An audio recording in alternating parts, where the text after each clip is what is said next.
Hey everyone, welcome back to Corporate Decoder, the place where we decode the language of business. Today we are diving into Southern Copper Corporation's latest filing, and let me tell you, it's not just about digging up copper. We will see if they also dug up some profits or buried themselves in debt. This is a Form 8K report, a snapshot of important events that the company wants to disclose.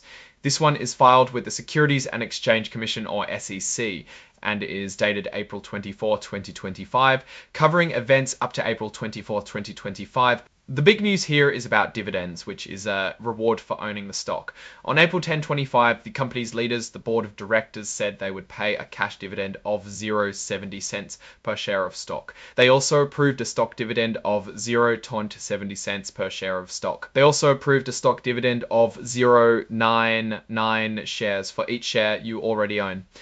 This is like getting a little bit more of the company. If you would normally get part of a share from the dividend, the company will give you cash instead. They calculated this cash based on a share price of 81.13. That was the average price on April 10, 2025. The report also includes their financial results for the first quarter, which ended in March. They released this information to the public in a press release. You can find the press release attached as an exhibit to this report. So now let's check out the financials. You can find the press release of Southern Copper Corporation released on April 24, 2025 if you're curious about the first quarter's financial results.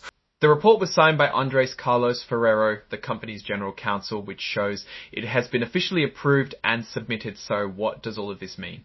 Southern Copper seems to be doing well enough to reward its shareholders with both cash and stock dividends. This is often a sign that the company is confident about its current situation and future prospects. The decision to distribute cash instead of fractional shares simplifies things for shareholders and the company. It also provides immediate value to those who might not want to increase their stock holdings.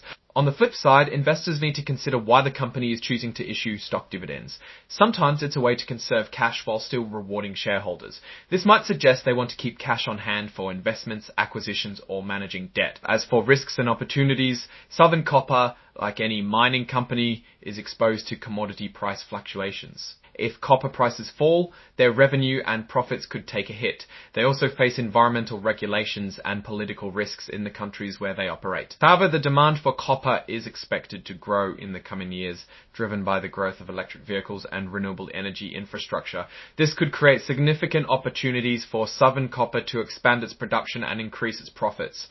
In conclusion, Southern Copper appears to be in a stable position, rewarding its shareholders while navigating the challenges and opportunities of the copper mining industry. However, investors should carefully consider the risks related to commodity prices and geopolitical factors before making any investment decisions.